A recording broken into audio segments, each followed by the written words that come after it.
Hi there, this is Matt Wakeling and you are listening to the Guitar Speak podcast, produced here in Sydney, Australia. Thank you so much for joining me. This week we meet one of my musical heroes, Brett Williams, lead guitarist from the Choirboys. Now, if you grew up in Australia in the late 80s, it was impossible to avoid this band. They were everywhere. And fantastic band, and Brett's incredible guitar playing, super melodic, super tasteful, and yet rocking all at the same time was a really big part of that sound. It was very exciting for me to meet Brett, and you'll hear that interview shortly. Alright, first up though, here's a word from my good friends Mick and Jeff from the Amps and Axes podcast from Baltimore in the United States. Hey podcast world, I'm Jeff Bober. And I'm Mick Marcelino of Amps and Axes. That's right, and we've got a cool podcast that talks with guitarists, manufacturers, engineers, and techs. Yeah, so check us out every Saturday on iTunes and Google Play. That's right. And as we're always saying, onward. Alright, thank you gentlemen. Yes, definitely check out that podcast, Amps and Axes. Alright, on to our interview of the day with Brett Williams. Now, when Brett joined the Choirboys back in 1987, his timing couldn't have been better. The band was on the cusp of recording Big Bad Noise, which went on to be one of the best-selling Australian albums of the 1980s. Brett's trademark melodic style helped propel such hits as Run to Paradise, Boys Will Be Boys, and Struggletown to the top of the Australian charts. We talk about Brett's amazing career, starting off in Brisbane, a year spent in LA in his early 20s, going to GIT, like a few of our recent guests actually. We talk about him moving to Sydney to join the Choirboys, what was going on behind those iconic video clips of the 1980s, vintage Les Pauls, and much, much more. Now, I need to thank our friend Jay Parrino. Now, Jay, as you will know, is a great guitar player, also from Sydney. He was featured in the Guitar Speak podcast, episode 20. And Jay really set this interview up with Brett, so my thanks definitely go to Jay. Now, the audio sounds a little different from a regular episode of the podcast. That's because I'm at Brett's place. Got to meet him in person, which was really, really cool. And I'm just recording on a little handheld recorder, so that's why the slight change in the regular audio. Now, before we speak to Brett, I want you to hear a little bit of his playing. There's a good chance you've already heard the hits, but this is a track called One Hot Day and features some amazing guitar playing. Check it out.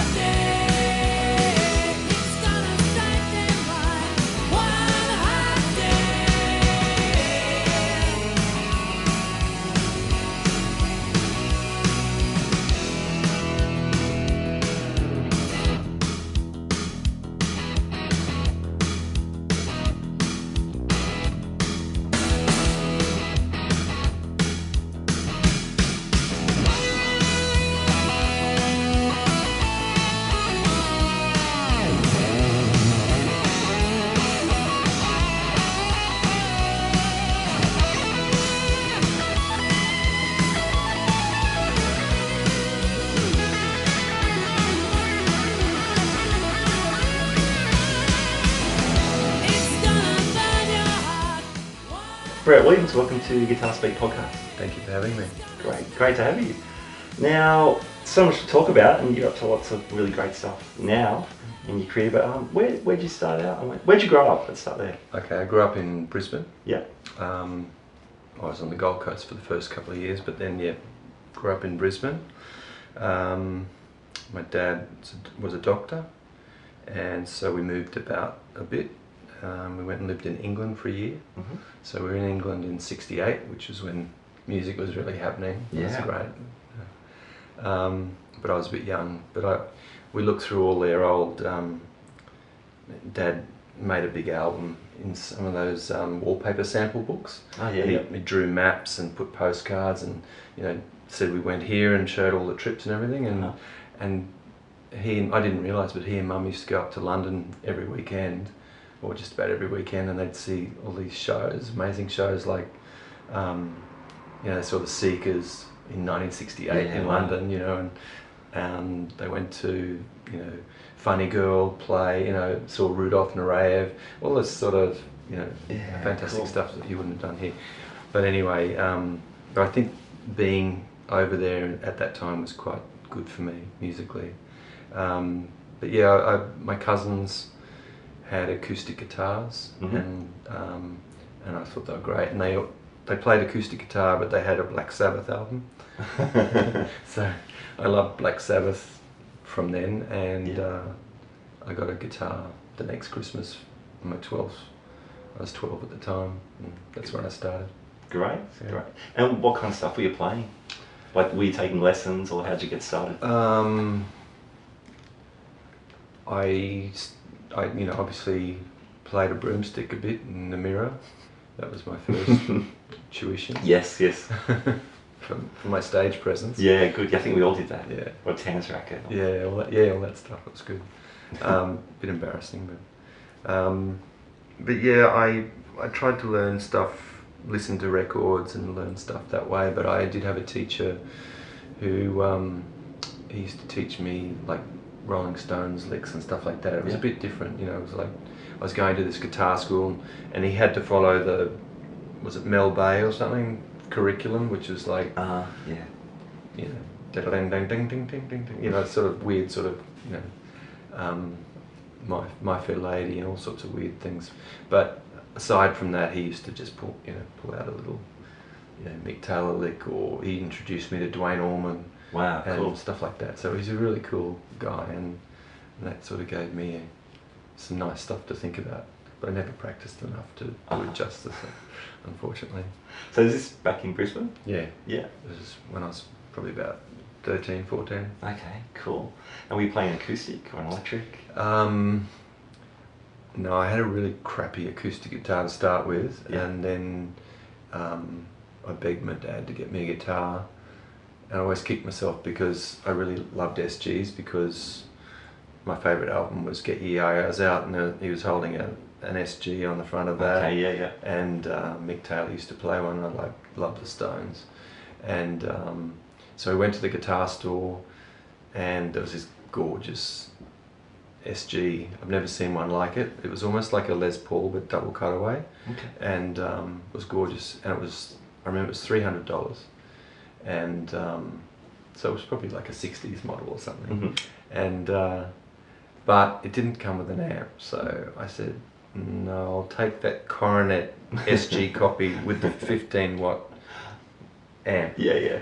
And so I did that, and I've kicked myself ever since. But anyway, it meant I could make some noise and play, so I played Black Sabbath and all that sort of stuff and learned on that. And then I think I had that for about a year, and then my dad bought me my first decent guitar, which is a Telecaster thin line. Wow, cool. I've still got that. Great. So what year is that one? 72, 73, something like that. Yeah, cool. So is that with the humbuckers? Yeah. Yeah, nice. Yeah. Great, man. That's cool. It's a really nice guitar. I used it a while back playing status quo stuff through a Marshall, like a Plexi. Yeah. And it just really had this wompa sort of sound. It was just perfect. It was That's really great. Yeah. Awesome. Did you ever doing garage bands or playing with other guys? We had a school band. Yeah. Well, actually, my brother was in the school band. This is when I must have been 14, 15. I think I was in year 11 or something like that. And my brother was in the school band, and the other guitarist was the lead guitarist, and he said, you should join the band and you can be lead guitarist and I'll be rhythm. So he was very generous, and we're still friends because of that. But so I joined the school band, and the band was called Zachariah, but it was always labelled by our friends as Slackariah because we never rehearsed. But we'd always played school. I went to Brisbane Grammar School, and we always played the school dances and stuff like that. Cool. So we'd rehearse just for the dances, and that was about it. Yeah, right. Cool. But we played a great mix of songs. It was like Black Sabbath and Status Quo and Rolling Stones and Led Zeppelin and Eagles, and it was good, and it was all stuff that was being played at the time. It wasn't like now you play that stuff and it's like, oh, it's retro sort of classics, but it was actually going on at the time. Yeah, awesome. Yeah, it was good. When did you have that moment, like the light bulb moment, when you thought, okay, the guitar's going to be a really big part of my life?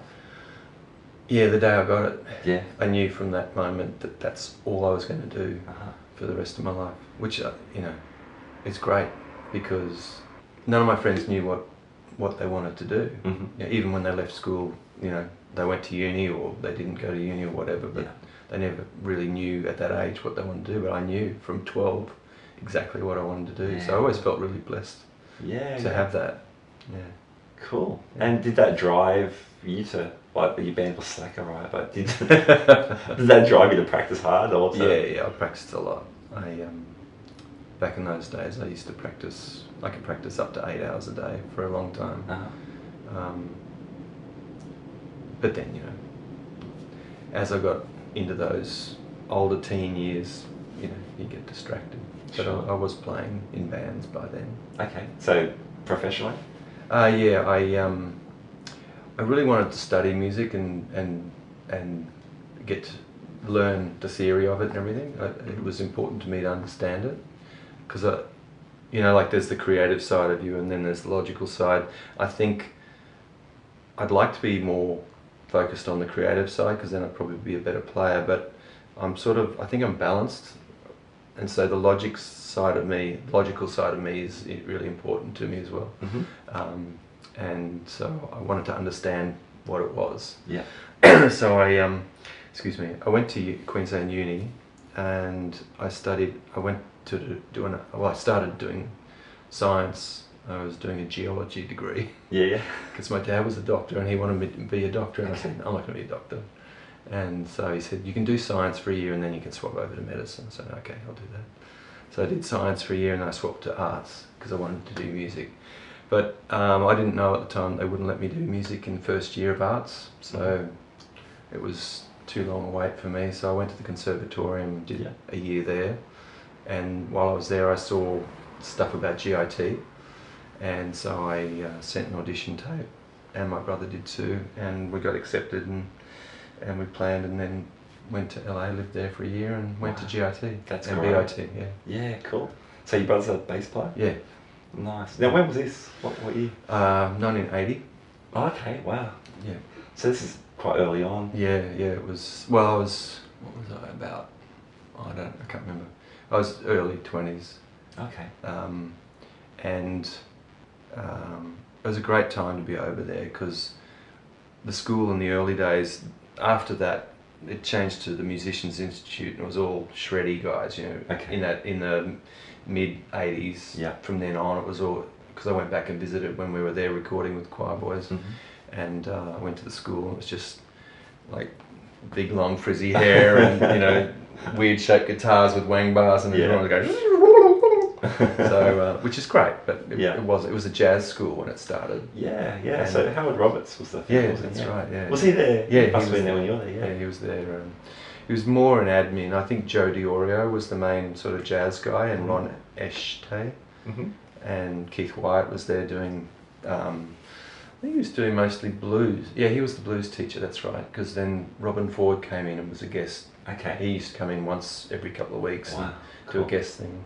So I got to jam with him on stage. Wow. In the school, which is awesome. great. Yeah. And it was that time I went there because I wanted to see people like Larry Carlton and those sorts of people, Robin Ford. But I didn't. Larry Carlton didn't come to the school, but I went and saw him in clubs quite a few times. Okay. So that was good. But the other teacher that was there was Pat Martino. Okay. He was my favourite player at the time. So that was great. Fantastic. Good to meet him. So you grew up into Sabbath and that kind of stuff. Were you playing jazz then? No, not then. No. When By the time you got to GIT? Well, by the time I got to GIT, I was into fusion mostly. Okay. Yeah. Not so much straight jazz, but yeah, just the fusion stuff. And I liked, you know, Steve Lukather and Yeah. you know, Larry Carlton, Robin Ford, all those sorts of guys that were doing that sort of stuff. Yeah. Lee Ritenour, yeah. Awesome. I guess all the session guys, you know, because I used to buy records and then look at who was on the liner notes. Yeah. That was what it was all about. Yes. You know, that guitarist on there and that sax player and that drummer, and you know, and then you could just look at it and you wouldn't know who the artist was, but if the players you liked were on it, you just buy the record and you'd find all these new artists because they were hiring the good people. Yeah, cool. Yeah. Yeah, it sounds like an amazing time to be in LA. Yeah. Awesome. So you did that for the year and back home? Back home. What did you get from the course then? Were there some major things that stuck with you? Yeah, I learnt to actually transcribe, because we had to do a major transcription of a solo piece that we wanted, that we liked, and I did a Pat Martino song, and so when I came back, I got my copyist stamp, and I teamed up. I got employed by a composer that had his pieces being played in all the symphony orchestras around Australia. So I used to write charts for the orchestras. Wow! So that was something I got out of GOT that I never would have done. That was very stressful though, writing all those charts, because there's always quick turnaround. Okay. And you're doing it by hand. Yeah. But I loved that because I like drawing and stuff. So I had a calligraphy pen and all that sort of stuff. So that was fun. And also, I found with GIT the range of people that were there was just really diverse, and they were there for lots of different reasons. But the one thing that I found was, if they went in at this level, one level, they came out proportionately better players by a long shot. And so everyone, depending on their level, came out that much better. So, and you're exposed to so many good players. And the thing I found about it, apart from having your guitar on you, strapped around your neck all day, every day, for a year, which is just, something you dream about. Yes. That seeing and hearing these great players every day, every night, you can go every night somewhere and see them in the clubs and whatever. You start to aspire to that and to think that it's possible. And I think you lose that when you get away from it. When I came back to Australia, after a couple of years, I'd lost that sort of feeling. But yeah, that was a good thing about being immersed in that sort of talent pool. Yeah, you start to aspire to it and think that you can do it, which is great. Yeah. But yeah, so I brought all that stuff back, all the other experience in different styles, the exposure to all sorts of different styles of music that I hadn't done before, which was really good. And it helped me because when I came back to Brisbane, I started to do a lot of session work for different studios. Oh, okay. A couple of them hired me to do their guitar work. Great. So I played on lots of ads and jingles and different people, different artists that wanted to do stuff. So that was good. Good experience. Cool. Very good. So was there a busy scene in Brisbane at the time? So this is, I guess, 81, 82? Yeah, 82, early to mid 80s. Yeah. It was, there's a lot of stuff being recorded, for TV and stuff like that. I used to go down to the, music farm in Byron Bay. It was run by Ian Mason. Yeah. I used to drive down there after gigs and stay over. They had a little, cabins that you could stay in, and I'd do play on their jingles and stuff like that, cool. which is good fun. Anyway, so working in the studio, the recording studio, I was actually working for a producer friend of mine that I went to school with. It was one of the studios I worked in was his, and he ended up being the producer of the Choirboys album. Oh, okay. That I joined the band for. Wow. Because their guitarist left before the album. Yeah. And he said, I know someone, and he called me up. Oh, really? And I was taking a break from my band at the time, the first break I'd ever had. And I said, oh yeah, I'll come. That's great. Yeah. So, but I was playing in a band that was doing originals but covers as well, and we used to go up and down the Queensland coast. You'd do a 4-week residency in each town, then you go 2 hours north, 2 hours north, 2 hours north. Yeah. So you do, Bundaberg, Gympie, Rockhampton, Townsville, Cairns, all those sorts of places. Yeah, cool. And you just play so much. You play 6 nights a week. You do 4 sets, 4 45-minute sets or something, and you'd be doing it months at a time. So you'd be, going just 4-week chunks. So you got to play a lot. Yeah, cool. That's really great. Great experience. Yeah. Get your stuff together. Yeah, but it was hard being an originals band in Queensland at that time. There was nobody breaking through. We did get a record deal. In fact, Mark Moffat it was his label or something. Okay. But he was going to sign us. That's right. And then I think our lead singer, we did something stupid, trying to be rock stars. I dragged the lead singer into the meeting You know, I think he was drunk. So we thought it was funny, but they thought, well, we're not going to invest in these people. Right. Yeah, before that there was, I was going to say this guy that was the producer in the studio I was doing sessions in. Yeah. So who was that? Peter Blyton. Okay. Yeah. Great songsmith, you know, like just like if you want to get someone to help you with parts for your song or arrangements and stuff, he's just brilliant. Yeah. So, and he was responsible for me getting into Choirboys, so that's good. But he, along with a film producer, decided to set up a band, a recording band, and so they asked me to join it. Tim Gaze was in it, who's still one of my heroes. Yeah, my brother was in it. There's some really good players. John Carson, who plays with Kevin Borich now. Wow, cool. And we recorded, I think 4 tracks. We came to Sydney, recorded them down here, and we released the single, and it was, I think it was top 10 in Queensland, Okay. but didn't get any airplay down here. Sure. There was some sort of embargo on our record company in the southern states at that time, or something. One of those Okay. tricks of fate. Anyway, Yeah. it got exposure up there, and it was good. We got to do a film clip and Yeah, cool. do some recording. It was fun. Great. Yeah. So you mentioned the Choirboys. Yeah. So you got the tap on the shoulder just before Big Bad Noise record. Yep. That's amazing. That's good timing. Good timing, wasn't it? So if I got this right, the band had started the album, or they'd released a single. I'm not sure. They had released Fireworks, a version of Fireworks, but Yeah. it wasn't part of the album recording. Oh, It was, okay. I think they'd done it post the previous album, Yeah. but as a single, Okay. and released it. So when I came down, they were. We went up to a farm near Yarramalong. I think it was Angry Anderson's auntie's farm. Okay. Yeah. And they had this great little chapel and you know, a bunkhouse, and we just sort of workshopped the songs. Yeah. And worked them up and worked out parts and stuff like Okay. that. Great. And then went into the studio and recorded them. Awesome. So yeah, it was great for me timing wise. Fantastic. Yeah. So were you immediately just brought into the band, or No. did you just come down as the guitar player to do the sessions? Yeah, I came down to do the sessions for that, Yeah. and then went back, and that was the kick that I needed. I'd always known that I wanted to move to Sydney because that was where you had to go. Yeah. And so that was the impetus for me to pack up and move. So I did that within a couple of weeks, Yeah. Wow. and actually with Peter Blyton, Mm-hmm. he and I drove down in my old Merc Yeah.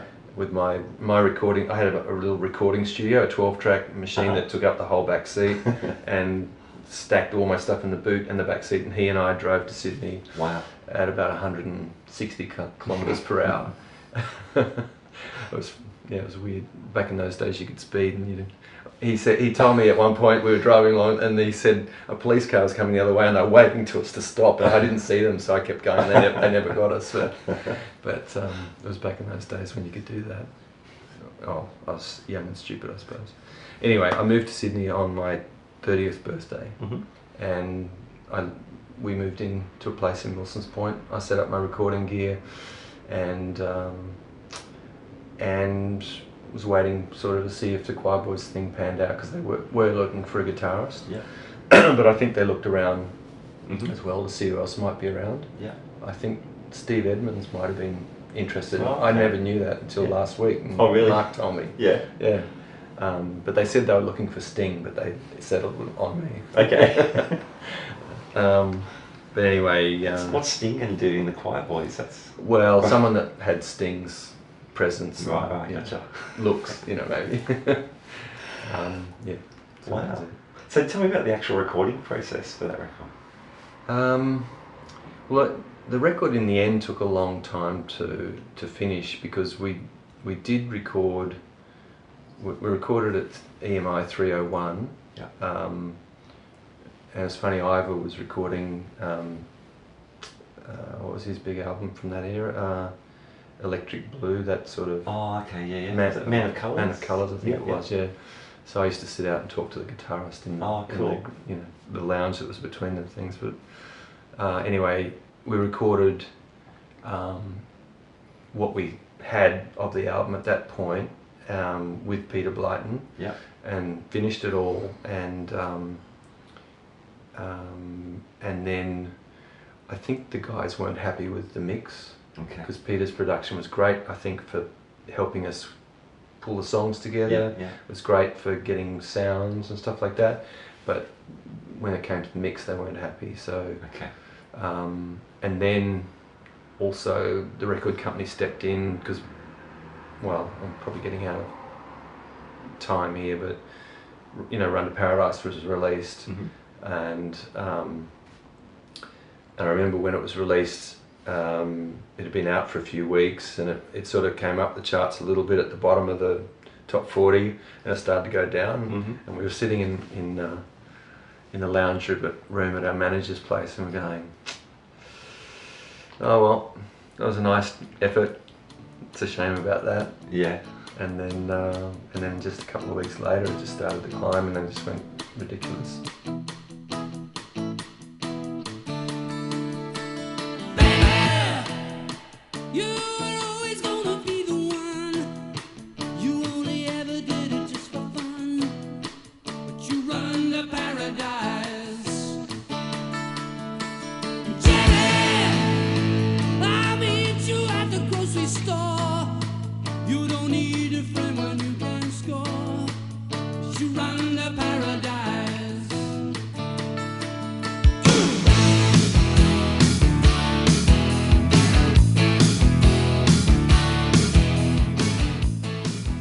And of course, once that sort of thing happens, record companies go, oh, well, you've got to have another hit. So they looked at the album and they didn't think we had any other hits. Okay. So we had to go back and write some more stuff and record some more stuff. So we wrote Boys Will Be Boys and Struggletown. Okay, yeah. So that was next two singles.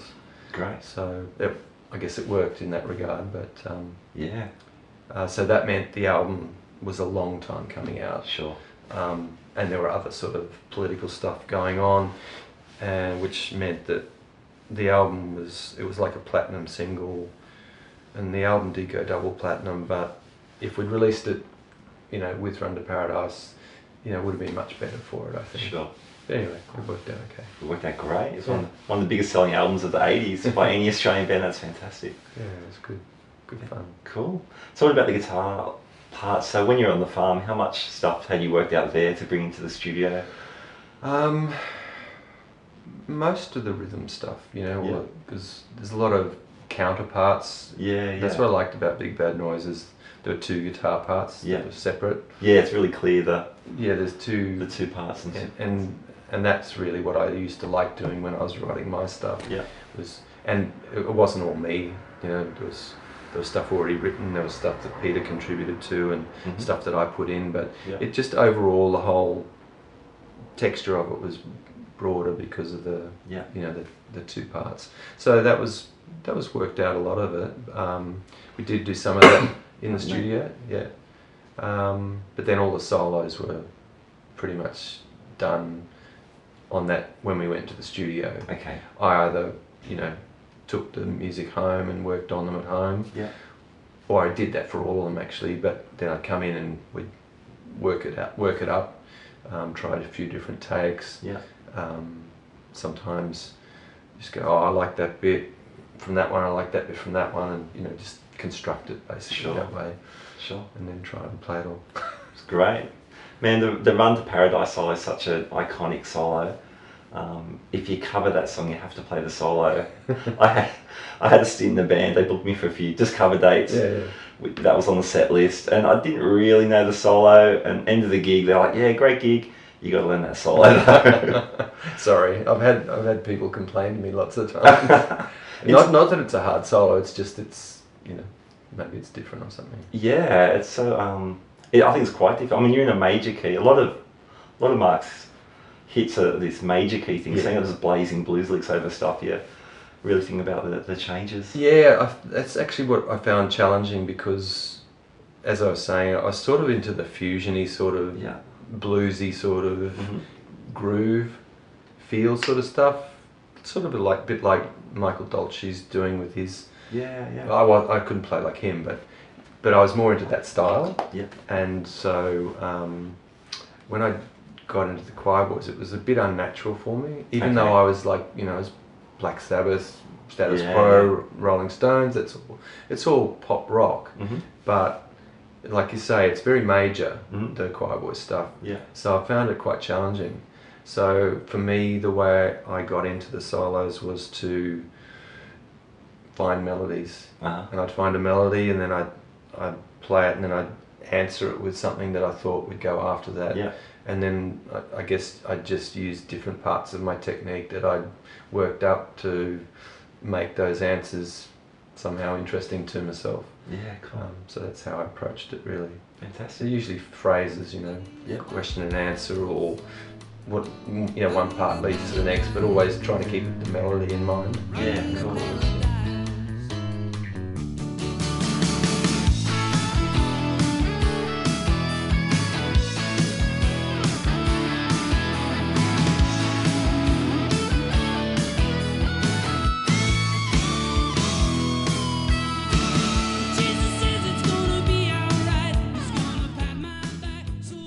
Yeah, they tell a story, those solos, they really do. Thank you.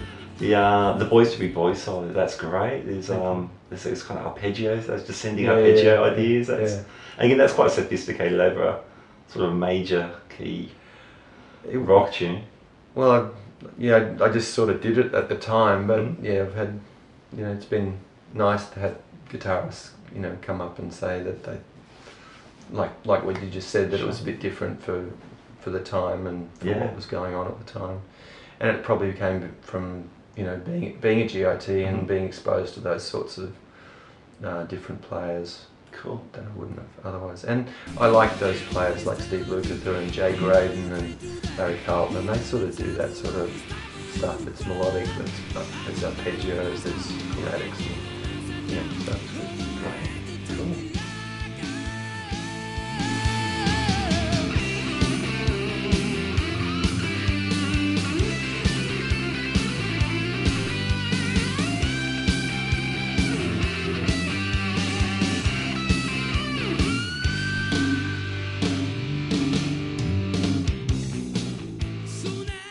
Now, not only the playing was inspiring, but the videos. Now, I was around 15 or 16 when the videos came out, and there were just Marshalls everywhere. And I assumed they were Marshall quads, but when I looked back recently, they're like these gigantic PA speakers. They were, yeah. It's your backline. That's right. It was a bit of a tongue-in-cheek sort of thing. And then, you know, we hired about, 30 or 40 Marshall heads and stacked them on the inside, And as a kid, I'm thinking, why do you need that many heads? I don't understand. Where are they plugged into?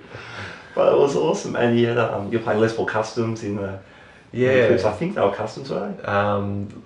Look, I've had a couple of people say that I've told them the real story about those Les Pauls, which is that we rented all those guitars. Okay. And it has bitterly disappointed some people that I know now, because they thought I'd still have it and they wanted to see it. But, under your bed. Yeah. No, unfortunately not. So what was your rig like in those days if you weren't running 30 Marshall heads through a PA speaker? Well, we were doing the Marshall thing. We had, probably, I don't know, 2 or 3 stacks aside, and we were doing that at that point. So it was sort of an exaggeration of that, I suppose. And it was all for the look, Sure.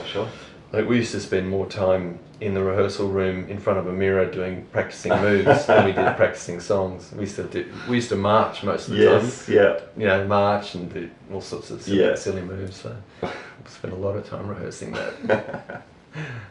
That's great. Yeah. Very cool. So, Marshall, were you running any pedals, like for your solos? Yeah. Look, actually, when I joined the band, I was actually running a Rivera head, which is like a sort of souped-up Fender style, I suppose. Sort of a creamy sound. Before that, I had a boogie, and it was a bit it was like the Larry Carlton thing, but it was a bit. I found the sound was a bit raspy, and I preferred the Fender sound because I started back in the early days. I had a twin. Okay. But anyway, I started with that and a rack of effects. And a Strat with a Floyd Rose on it. Yeah. And or 2 Strats with tremolo bars on them. and a Kramer and an Ibanez Roadster. Yeah. And the Kramer they took off me and put on they swapped. They said, we want a guitar for the Hard Rock Cafe. Uh-huh. And so they took my Kramer, we signed it and everything, and I did use it on the album. Yeah. And they put it on the wall, and they took me to a guitar shop and said, pick a guitar. And this is the budget. Yeah. And so I got my 68 Gold Top. Wow. That's awesome.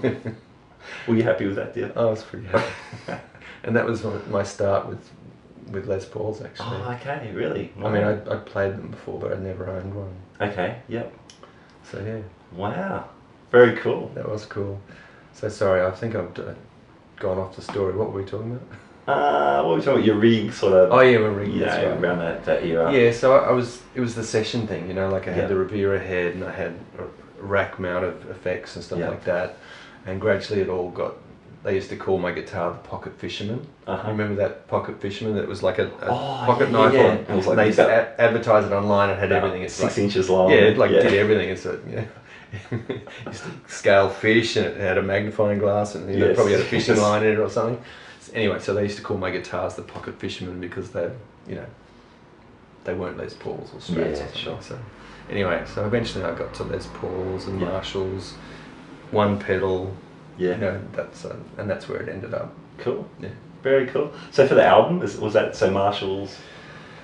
Well, recording the album, we had lots of amps. You know, there were Marshalls, there were probably Voxes and stuff like that, and my Revera head, and we plugged them all in. Okay. We put them in different boxes. We mic'd them up differently, put them in stone rooms, and put them in, dead rooms, ambient rooms, all Wow, that sort of cool. stuff. So it was all, I think, quite often the guitar sound was a mixture of different amps and speaker boxes at the same time. So yeah, Cool. yeah, it was good fun.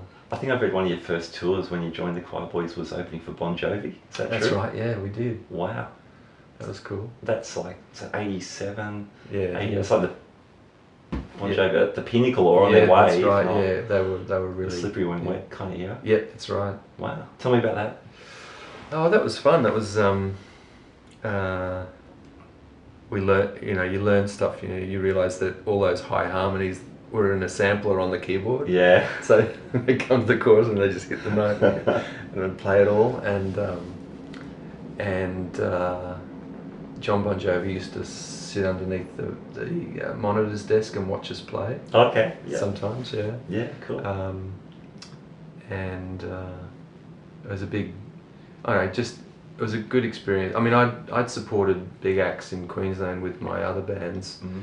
but to be on tour with a band of that size, I'd never done that. So it was quite fun to see all the stuff that goes on backstage. Not that anything, weird or anything went on, but just the scale of everything, like everyone with their special rooms and their requirements, and then Okay. they'd come out looking like Christmas trees, those guys dressed really flamboyantly in those Yeah, days. And so it was interesting. It was good fun, good experience. Yeah, cool. And it put us in front of a big audience, which I Yeah. think helped Sure. the single. Yeah. Yeah. I assume that you would have been one of those support bands that a lot of people knew of, if not, at least through the singles. Yeah. That would have been aware of your stuff. I think it was good. It was perfect timing in a way because, like you say, the single had been out long enough. I think this is my memory, but my memory's not so good. I think it had been out long enough so quite a lot of people knew us, but Mhm. it helped kick it a bit further. Yeah. I think, and I still get people come up saying, "First time I ever saw you was supporting Bon Jovi." Okay. All the time. Wow. Yeah. So a lot of people must have seen it. Yeah, cool. Bon Jovi was huge back then. Yeah. Yeah. Wow. So you did the follow-up in, it's around 91, I think, Midnight Sun, that Yes, album. yes. So that was recorded in LA. Yeah. So your old stomping ground, I guess. Yeah, yeah. GRT days. In fact, we stayed only a few blocks away from where I lived. Oh, really? Yeah, in That's West, cool. sort of in Hollywood. Yeah, I knew the building. In fact, So you'd have been the cool guy in the band because you would have known the... it's funny, All the haunts and the- yeah, I got to drive them all around. Yeah, cool. because I knew where to go. Nice. Yeah, it was fun actually. It was the record company hired us 2 convertible cars, so we had these 2 convertibles we drove around in, and all these other bands we met from other record companies, they go, how come you guys have got convertibles? And I later found out why. It's because we still will never see any money from that album because we spent so much money driving around in convertibles. That's great. Yeah. It's great. Yeah. The album, it's got a different production kind of vibe, I guess, to Big Bad Noise. It's much bigger. Yeah. Sounding the harmonies, the backing vocals are bigger. Yeah. The guitars sound a bit thicker to me. Yeah. A bit gainier maybe. Yeah, I think so. Yeah. How much is that a product of the production team in LA?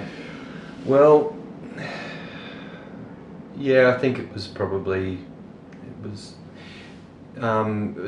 their influence. Mark Tanner was the producer on that, and he'd worked with Nelson. Okay. Which was like, they were sort of a pop, Yeah. sort of metal. Yeah. Brett Garsed was doing that. That's right, he That was gig, too. yeah. Yeah, that's right.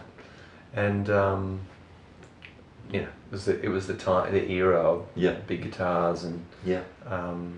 so yeah, it was less nuanced than Big Bad Noise, and I think Mark always worked hard to make sure producers didn't overproduce our stuff. Okay. So that it would, so that it would be more timeless, I guess. Yeah, sure.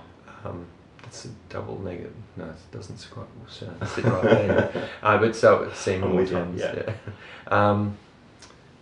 So it was more produced, but it would have been a lot more produced if Mark hadn't been sort of on the It's interesting you say that then, because I think both albums, they sonically they're in kind of different places, but I think they both hold up really well. I think the guitar tones hold up beautifully. For example, especially compared to a lot of early 90s rock albums. It was the era of too much effects and all sorts of stuff, and to be honest, I was guilty of that before I joined the band. I had the effects racks, and I used to use the wang bar a lot and all that sort of stuff, and we avoided that in the music. We didn't avoid it in the film clips, as you were alluding to, with the big hair and all that sort of stuff that you can't now erase from history. You can't go and fix the hairdos or the clothes. Sure. But anyway, Cool. it's fun. So how does that work for you? So you take your guitars over, I assume you're using amps? Over the States? Yeah. We rented stuff. Amps and drums and I actually bought my Sunburst Les Paul there on that trip in Hollywood. And but we probably took guitars, I'd say. I can't remember now, but I would imagine so. Sure. Yeah. Cool. We're looking at, you won't hear this on the podcast, but we're looking at a beautiful Sunburst Custom. I don't know if I've seen many customs in that kind of Sunburst finish. They're like from the black or the... Yeah, that's right. Yeah, you don't see a lot of them. It's a 74, I think. Wow, cool. Looks awesome. It's pretty... I like it. Yeah. It hasn't got any flame in the wood or anything. It's very plain. Yeah, right, yeah. But it's a pretty Sunburst, I think. Yeah, definitely. And the lacquer's all checked in the nicest way. That's cool. I have to show you my gold top later. Yeah, cool. Now I would love to see gold top. It's nuts. It's the crazing on that. It's green. Yeah? It's great. I think it's because when I was out of the band for 17 years, part of that time I lived in the Blue Mountains for 6 years. Okay, yeah. And they were in a shed. Yeah. So they were affected by the weather. Okay. They got very cold. Wow. That's worked out well. They look cool. They look cool. So, cool. So you did the, so Midnight Sun came out, and you finished up in around 92? Yeah, 92, 93. So, yeah, I think probably 92, late 92 maybe. Okay, yeah. I think, somewhere around there. And what led you to that decision? They sacked me. Oh, really?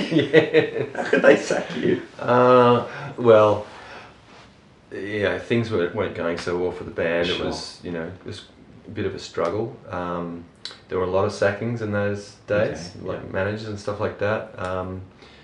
And I got meningitis, and I was out of commission for 8 weeks. Wow. And I think they just got used to playing 3-piece, and And I thought, oh well, we'll sack someone and Yeah. see how it goes. Okay. So they sacked me, and I left. And Lindsay wasn't happy about it, so he left 6 months later. Okay. And so then it was just Ian and Mark for the next 17 years with various drummers and guitarists. Okay. Yeah.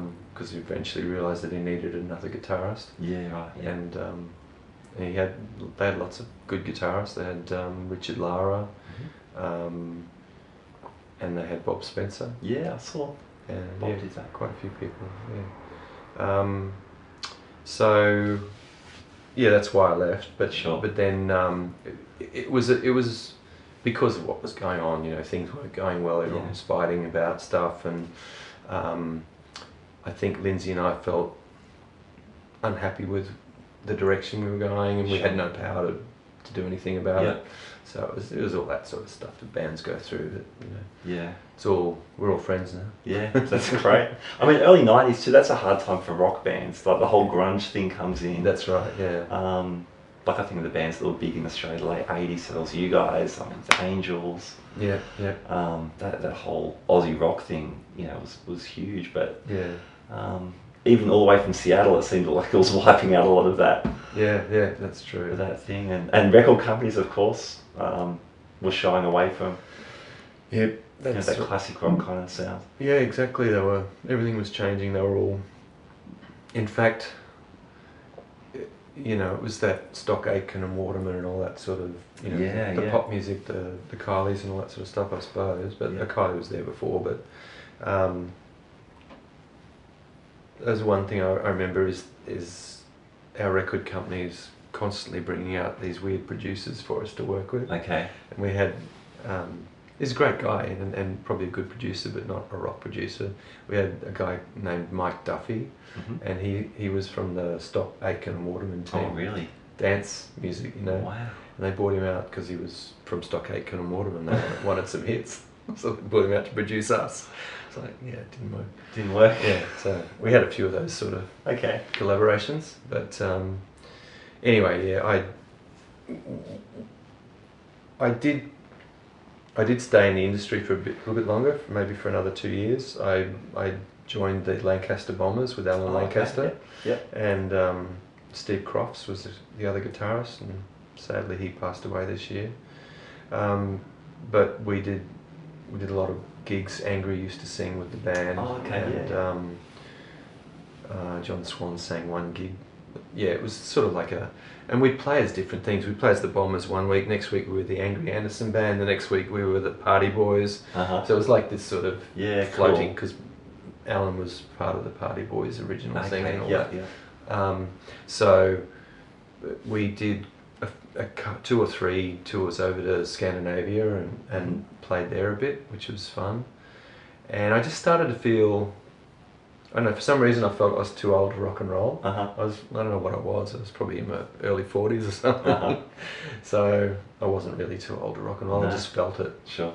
And then I played in a covers duo with a friend for a year, and the last night that I was going to finish playing, some guy attacked me in the club. He thought he mistook me for someone else. Okay.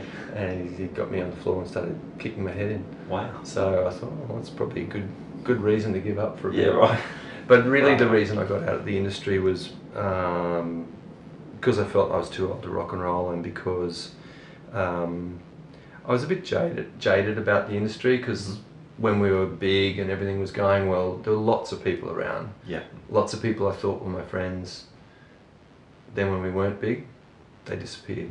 Wow. And I was really disillusioned about that. Sure. So I just sort of thought, well, you know, I can't be bothered with this industry anymore. Yeah, right. So I got out. Sure. Didn't play my guitar for about 15 years. Really? Yeah. Wow. I wish I had now. But you are now. What brought you back to guitar? Well, someone suggested we do a reunion, so we had when I had a meeting in a coffee shop, another meeting in a coffee shop, and just chatted to see if we could, you know, if it would work, and there were lots of apologies and, you know, reconciliations and Yeah, cool. you know, nice stuff said and all that. And so we decided to do a reunion gig at the Metro, Uh-huh. and that was in 2010. Okay. We did that, and it was a great night. It was full, Yeah. mostly of all our friends, but it was a good gig, and we've been playing ever since with this Great. lineup. Fantastic. And yeah, the guys are really happy, and it feels right. We, you know, it gels because we played on the records, and Yeah. you know, it is the lineup. You know? Yeah, cool. Yeah. Excellent. And I see you doing, you've got a gig coming up at the Bridge Hotel. Yeah. Are you guys recording that? Yeah, we are. We have recorded. We recorded our shows on the Def Leppard tour when we supported Def Leppard and Heart a couple of years ago. Mm-hmm. We recorded those things, and Yeah. we mixed and mastered. It could be a full album, but there's a couple of tracks we'd like to add to it. Oh, okay, cool. So that's already mixed and mastered, but we're going to record the whole set and see if we can add a bunch of other songs to a live CD. Yeah, cool. Yeah, That'll be great. yeah, Sounds really fun. great. Good to hear you guys still getting new stuff together and Yeah. new shows. And Yeah, we've also got a studio album recorded and Okay. and mastered, Okay. ready to go, but we just think we're going to do the live thing first. Okay, yeah. Yeah. Cool. Mm. Fantastic. Now, is the studio album new material? Yeah, Yeah, great. yeah. How does that work with the Choirboys? I had the impression Mark does most of the writing, but is that the case? It used to be, has been. Yeah. So it was sort of gradually everyone getting more involved. Midnight Sun, everyone was involved more. And then with this, we're all sort of put in. So it's all the collaboration thing, Great. the whole lot. So it's good. Yeah, cool. Excellent. Yeah. Oh, I'm really looking forward to hearing that stuff. That's Thank cool. you. Very good. And anything else coming up that we should with you? You doing With any me, other playing? yeah, I'm playing with Jay Yeah. in August and November, maybe? No, October, I think. Doing the Guitars Gently Weep, Paul McCartney, Eric Clapton show. That's, I think, August the 19th. We're at the Bridge, Great. which should be fun. Looks Lots of good. fun. Going back to the roots. Nice. Yeah, I'm doing that. This weekend I'm doing an Adele Amy show with James Morley from the Angels Oh, yeah, and yeah. his partner Amanda. Cool. I've done that once before at the Basement. That was good fun. Yeah, So I'm cool. doing that again. Doing a couple of other shows with them in September. I'm playing with Screaming Jets Oh, for awesome. 2 weeks Great. while Jimmy's wife has a baby. Okay, yeah. So I'm doing on their tour that's coming up with the baby animals. Oh, brilliant. So that'll be fun. Doing 2 nights in Adelaide at the Gov and I think Newcastle and Hobart. Fantastic. So I'm a bit nervous about learning all that material at the moment. Man, Newcastle, that's their home ground. I know, that's what I was thinking. Oh God, I'm going to be playing to their home territory. So I have to make sure I know the songs. That's great, man. That sounds cool. Yeah. Very good. Excellent. Thanks. Well, man, so great to meet you Yeah. and hear all your stories and be able to ask you these questions about these songs I've always wondered about Yeah. and stuff. So fantastic. Thank you. All right, there you go. My conversation with Brett Williams. What a good guy, and man, really such a great guitar player. It's really left a mark on the Australian guitar landscape for sure. Jimmy Hocking, your guitar parts are in good hands when Brett sits in for you in the Jets. That sounds like an awesome tour. The Jets and the baby animals. That should be super cool too. Of course, the Choirboys dates coming up as well. June 16, Bridge Hotel. That looks really cool. I'm going to try and get to some of this stuff. Okay. Oh, yeah. The 968 Les Paul. Yes. I played it. It was incredible. It wasn't plugged in and it rocked super hard already. So beautifully set up and ready to go, that thing. Man, great guitar. I'll try and post some pictures if I can. Now, as I mentioned, Jay Parrino helped set up the interview. Jay was there on the night and we got to talk to him about the shows he has with Brett as well. So I thought we'd ask him all about it. We're with our friend Jay Parrino. Hey, good to be sneaking in on this podcast. Hey, thank you for introducing me too, Brett. That's very cool. It's my pleasure. I've been loving all the episodes that I think I was number 20 and now you're up to what?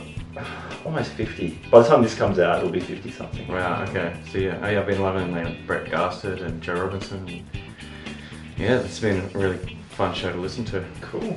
Now you put on heaps of really cool shows all around Sydney. Tell me about the Guitars Gently Week. I was excited when I saw this. It looked like such a good idea.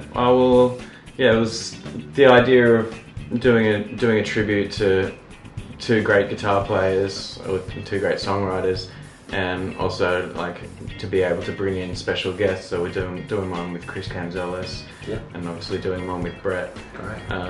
So just a showcase of that, I guess, has a crossover appeal to people that are into any type of music, but also slightly guitar focused fans, and for guitar lovers like yourself and me and Brett, that we can get to do our thing, and a platform for us to have some fun as well. Yeah, awesome. Yeah, that's the idea. It's great. And the name comes from While My Guitar Gently Weeps, which obviously is a Beatles song that Eric Clapton played on. That's the crossover. That's the link. Very cool. Very cool. And you've got Bobby Poulton? Yeah, so I really wanted to have a male bassist that could sing, because when you're doing the Cream stuff, this is some Jack Bruce, obviously doing lead on a bunch of that. Yeah. So yeah, he sings White Room and Sunshine and Politician, the stuff that Jack Bruce would sing, and he's just finished the Dami Im tour, which he was doing a lot of vocals for. So he's really pushed his voice, and he sounds awesome. Yeah, he's great. You've seen him at Frankie's. So with Frankie's band. The BV, like the band's killer, but the BVs, they're tight. Yeah. Because they don't do many BVs, but when they do, it sounds killer. Yeah, he's got that really high voice that just projects. See the high guy? Yeah. Why is the bass player the high? Screaming Jets as well, hey? Yeah. And they're always really tall. Like Ian Hume is like 6'4", and Bobby's a giant. Tall bass players that sing high. Perfect. That's what you need. Yeah. Excellent. Cool. And you're playing a ton of guitar on the gig, I guess. I'm always playing a ton of guitar. Yeah, that's good. Awesome. Yeah. Cool. So what are the dates? August 19 at the Bridge Hotel. Yeah. October 14 at Wentworthville Leagues. Oh yeah, cool. With Brett as well. Oh, great. And November 11 at Canterbury Leagues with not Brett, but with Ian Hume on bass. Okay. Bobby will lead away. So okay, cool. Well, at least we have one choir boy per gig. Nice. That's a good ratio. Yeah. We'll at least have one choir boy. Yeah. Perfect. Cool. Thanks, Jay. Thanks. Good stuff. All right, thank you, Jay, for those details. Now, I did lie. We're not up to 50-something. We're up to 49. This is episode 49. But we've got a few more ready to go, and lots of good things coming up. Lots of good things in the works. So stay tuned. Hey, we're on Facebook and Instagram, and you can listen to any of our previous episodes by subscribing on iTunes or Stitcher, or heading over to guitarspeakpodcast.libsyn.com. Okay, time for me to go. Thank you so much for joining me today. Hope you enjoyed it. My name is Matt Wakeling, and you've been listening to the Guitar Speak podcast. Bye now.